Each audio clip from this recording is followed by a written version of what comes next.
about the UX design, privacy, and ethics issues of our personalized recommender system.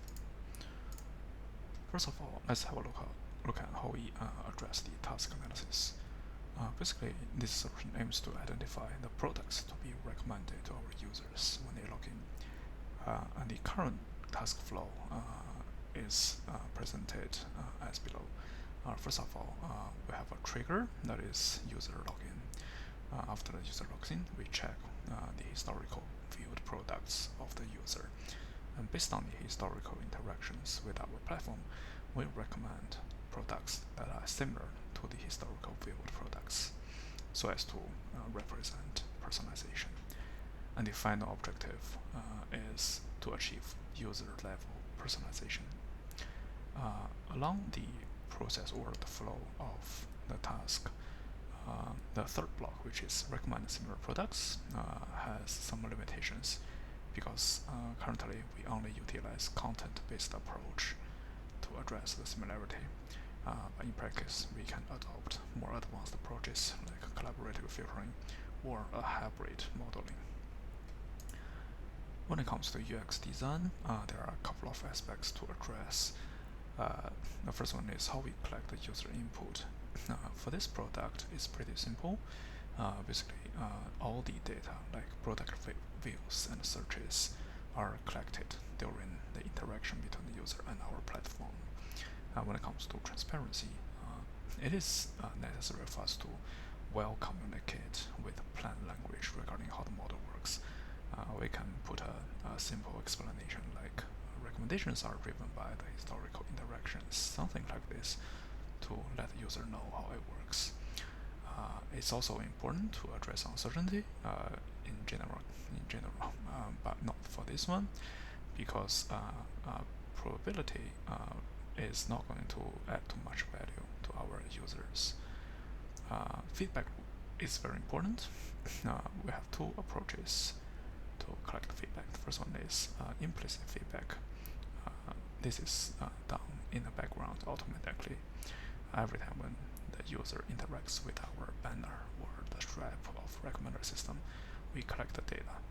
The second way is we should periodically encourage our users to place explicit feedback.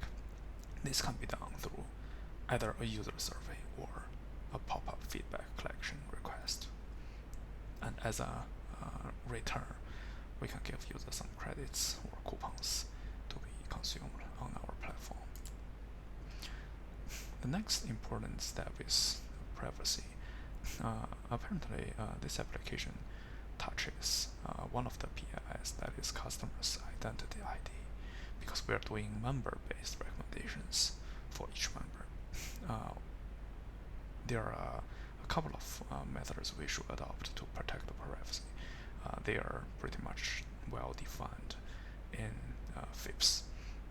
We should also adopt some technical approaches, like we can hash the member ID so as to avoid the breaching of privacy.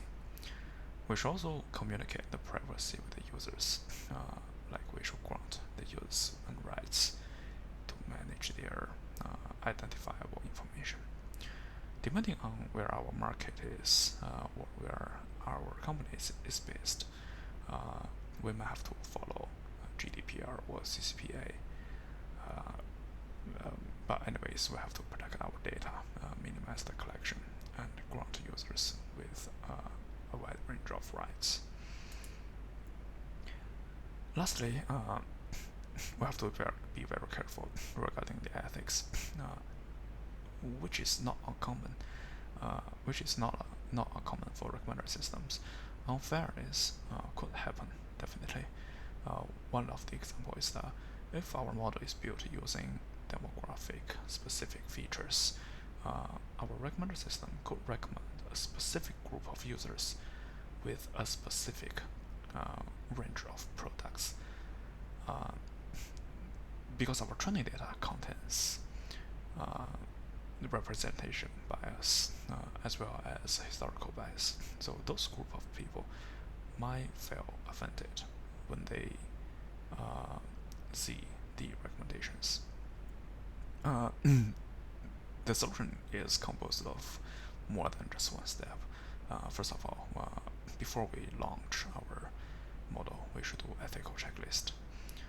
We should also invite a bunch of experts and stakeholders and early adopters with different ethnicity groups to conduct a pre-mortem session. Last but not least, we should definitely build a collaboration with the CX team to collect user feedback. Yeah, that's pretty much everything.